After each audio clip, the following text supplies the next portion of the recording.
സംഖ്യയോ ഒരു മാറുന്ന സംഖ്യയോ സങ്കലനം, വ്യവകലനം, ഗുണനം, ഹരണം എന്നിവയുടെ സംയോജനത്താൽ എഴുതിയാൽ നമുക്ക് അതിനെ ബീജഗണിത രൂപം അല്ലെങ്കിൽ ഓൾജിബ്രിക് എക്സ്പ്രഷൻ എന്ന് പറയാം.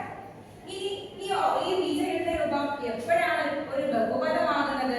പാർവതി, ഇത് എപ്പോഴാണ് ഒരു ബഹുപദമാകുന്നത്? അപ്പൊ ഒരു ബീജഗണിത വാചകം ഒരു ബഹുപദമാകണമെങ്കിൽ അതിലെന്ത് വേണം? രണ്ടോ അതിലധികമോ പദങ്ങൾ ഉണ്ടെങ്കിൽ നമുക്ക് അതിനെ ബഹുപദം എന്ന് പറയാം. ഇനി ടീച്ചർ പഠിപ്പിക്കാൻ പോകുന്നത് വിവിധ തരം ബഹുപദങ്ങളെ പറ്റിയാണ്. അപ്പൊ വിവിധ തരം ബഹുപദം നമുക്ക് എങ്ങനെ പഠിക്കാം? നമുക്ക് കുറച്ച് ഉദാഹരണങ്ങളിലൂടെ പഠിക്കാം. ടീച്ചർ 3 ഉദാഹരണം എഴുതാൻ പോവുകയാണ്.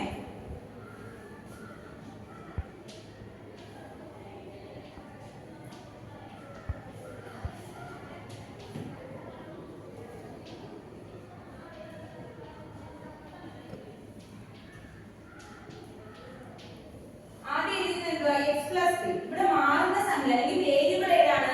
x ആണ്. ക്ലിയർ? ആ മാറുന്ന സംഖ്യയുടെ ഏറ്റവും വലിയ കൃതി എത്രയാണ്? 1. അപ്പോൾ മാറുന്ന സംഖ്യയുടെ ഏറ്റവും വലിയ കൃതി 1 ആയാൽ അത്തരം ബഹുപദങ്ങളെ നമ്മൾ എന്ത് പറയും? ഒന്നാം കൃതി ബഹുപദങ്ങൾ അല്ലെങ്കിൽ ഫസ്റ്റ് ഡിഗ്രി പോളിനോമിയൽ എന്ന് പറയും. ഇനി ഇവിടെ രണ്ടാമത് എഴുതിയിരിക്കുന്ന മാറുന്ന സംഖ്യ ഏതാണ്? x ആണ്.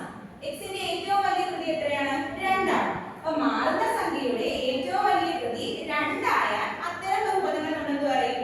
രണ്ടാം കൃതി ബഹുപദങ്ങൾ എന്ന് പറയും. ഇനി മൂന്നാമത് എഴുതിയിരിക്കുന്നത് മാറുന്ന സംഖ്യയുടെ ഏറ്റവും വലിയ കൃതി എത്രയാണ്?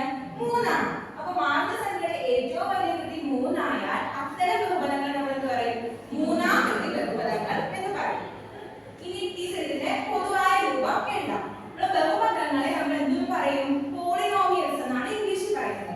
അതുകൊണ്ട് നമ്മൾ ഇതിനെ നമ്മൾ എഴുതാം p of x. പോളിനോമിയലിന്റെ p ആണ് p of x എന്ന് എഴുതാം. അപ്പോൾ ഒന്നാമത്തെ ബഹുപദങ്ങളുടെ പൊതുവായ രൂപം എന്താണ്? ax b ആണ്. ax b. അവിടെ a എന്തോ ആകരുത്? a 0 ആകരുത്. a 0 ആയ എന്തായും? a into x എത്ര ആകും? 0 ആകും. അപ്പോൾ ഈ പദം അങ്ങ് പോകും. അതുപോലെ തന്നെ രണ്ടാമത്തെ ബഹുപദത്തിനെ എങ്ങനെ എഴുതാം? നമുക്ക് p of x equal to ax square plus bx plus c. അവിടെ എന്തോ ആകരുത്? a 0 ആകരുത്. ഇനി മൂന്നാമത്തെ ബഹുപദങ്ങളെ നമുക്ക് എഴുതാം p of x equal to ax cube plus bx square plus cx plus d. അവിടെ എന്തോ ആകരുത്? 0 ആകരുത്. മനസ്സിലായോ? ഇനി ടീച്ചർ ഇത് ഒരു വാക്കിലൂടെ പറഞ്ഞുതരാം.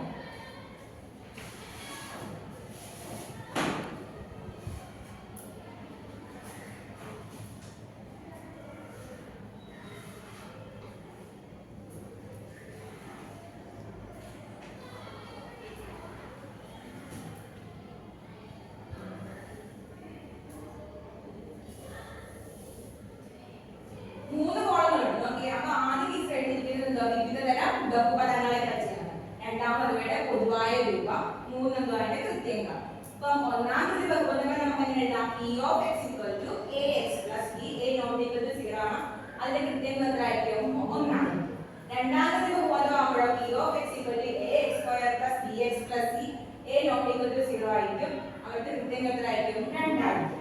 ഈ മൂന്നാമത്തെ ബഹുപദം ആകുമ്പോൾ പൊതുവായ രൂപം എത്രയായിരിക്കും? p of x equal to ax cube plus bx square plus cx plus b.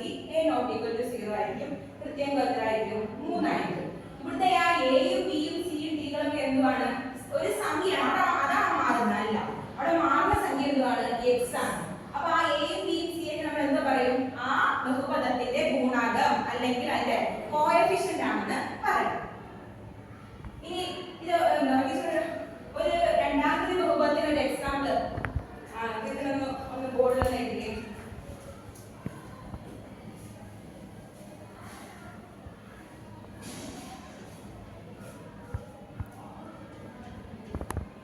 ഇവിടെ മാറുന്ന സംഖ്യ എത്രയാണ്? x ആണ്. അതിന്റെ ഏറ്റവും വലിയ കൃതി എത്രയാണ്? 2 ആണ്. അതുകൊണ്ട് നമുക്ക് തന്നെ എന്താ പറയാം? രണ്ടാം കൃതി ബഹുപദം പറയാം. കൃത്യത്തിന് ഒരു വാക്ക് കൊടുത്തേ.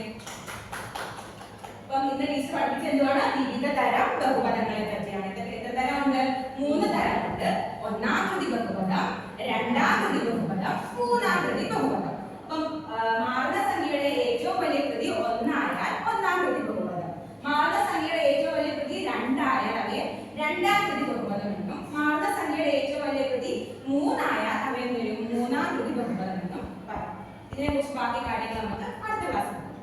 Thank you.